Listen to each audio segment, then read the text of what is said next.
চাচা ভাতিজা। এই যে এখনকার যুগে পোলাহান ডিম তো না ফুড়ি হারিয়ে কি আর বাইরে বাইরে খেলা এটা কোনো খেলা হয়েছে তোমার যুগে কি খেলতো পোলাপান?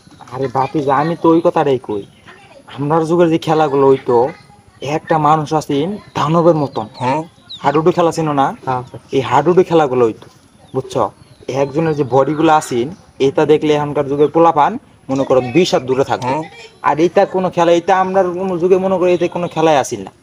শুধু মনে করো, আর আমরা যুগে যে মানুষগুলা যে এত বডি বিল্ডার কেমন হয়েছে জানো?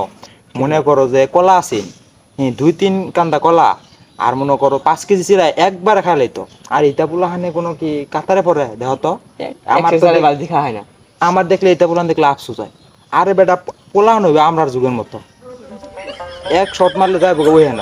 আর এটা কি আর বলে বাইরে বাইরে খেলে, এটা কোনো খেলা হইলো না।